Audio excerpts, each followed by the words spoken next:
Hi everybody, my name is Jessica Cicero, or Miss Cicero, everybody calls me at school. I teach first grade, and today I'm going to be reading, Did I Ever Tell You How Lucky You Are? When I was quite young and quite small for my size, I met an old man in the desert of Dries, and he sang me a song I will never forget, at least, well, I haven't forgotten it yet. He sat in a terribly prickly place, but he sang with a sunny, sweet smile on his face. When you think things are bad, when you feel sour and blue, when you start to get mad, you should do what I do. Just tell yourself, Ducky, you're really quite lucky. Some people are much more, oh, ever so much more, oh, muchly, much more unlucky than you. Be glad you don't work on the bungalow bridge and they're building across Boober Bay a bum ridge. It's a troublesome world. All the people who are in it are troubled with troubles almost every minute. You ought to be thankful a whole heaping lot for the places and people you're lucky you're not. Just suppose, for example, you lived in Gazette and got caught in the traffic on Zate Highway 8. That's a lot of traffic.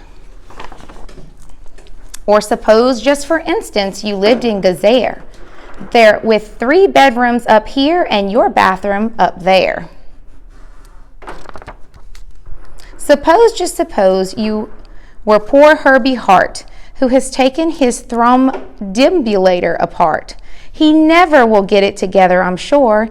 He never will know if the gick or the gore fits into the scrux or the snucks on the snore. Yes, Ducky, you're lucky you're not Herbie Hart, who has taken apart his thrombobulator part. Those are some words. Think they work you too hard? Think of poor Allie Sard. He has to mow grass in his uncle's backyard, and it's quick-growing grass, and it grows as he mows it. The faster he mows it, the faster he grows it. And all that is his stingy old uncle will pay for his shoving that mower around in the hay is the piffulous pay of 2 duklas a day, and Allie can't live on such piffulous pay. So he has to paint flagpoles on Sundays in grooves. How lucky you are you don't live in his shoes. And poor Mr. Bix, every morning at 6, poor Mr. Bix has his borfin to fix. It doesn't seem fair. It just doesn't seem right. But his borfin just seems to go schlump every night. It schlumps in a heat, sadly needing repair. Bix fixes it due to the local night air. It makes him all day to unschlump it, it takes him all day to unschlump it, and then the night air comes back and it schlumps once again. So don't you feel blue. Don't get down in the dumps. You're lucky you don't have a borfin that schlumps. I wonder what a borfin does. And while we are at it, consider the schlots, the crimple-horn, webbed-footed, green-bearded schlots, whose tail is entailed with unsolvable knots. If he isn't muchly more worse off than you, I'll eat my umbrella. That's just what I'll do. Look at his tail tied all up in knots. And you're lucky indeed. You don't ride on a camel. To ride on a camel, you sit on a whammel. A whammel, you know, is sort of a saddle held on by a button that's known as a faddle. And boy, if your old whammel faddle gets loose, I'm telling you, Ducky, you're gone like a goose. And poor Mr. Potter, T-crosser, I-dotter. He has to cross T's and he has to dot I's in an INT factory out in Venice. Oh, the jobs people work at. Out west near Hotch, there's a Hotcher bee-watcher. His job is to keep both eyes on the lazy town bee. A bee that is watched will work harder, you see.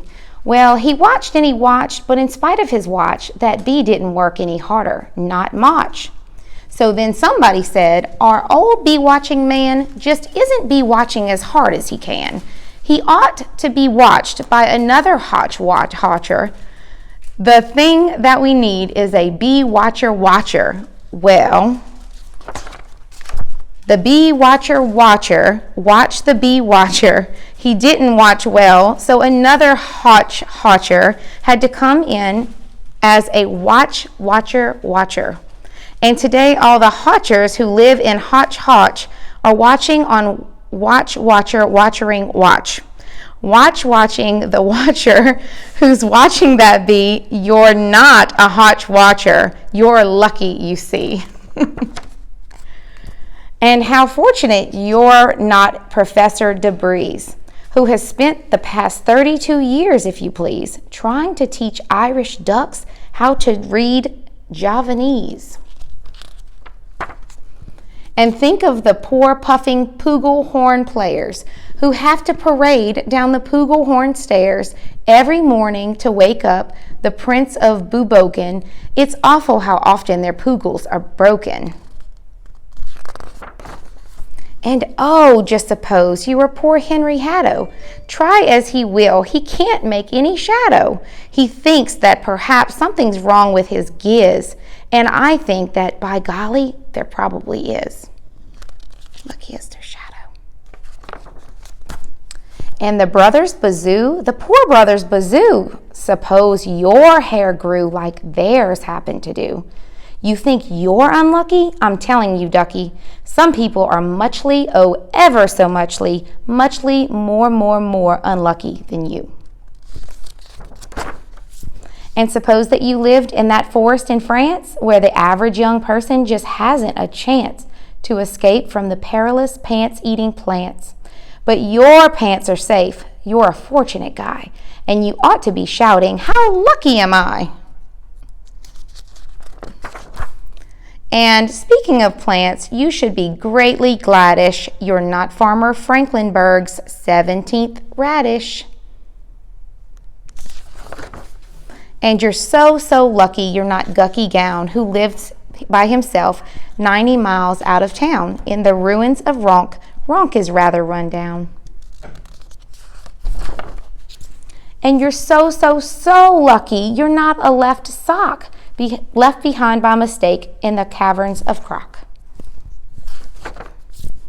Thank goodness for all of the things you are not. Thank goodness you're not something someone forgot and left all alone in some punkerish place like a rusty tin coat hanger hanging in space. That's why I say, ducky, don't grumble, don't stew. Some critters are much, oh, ever so much, so much more unlucky than you.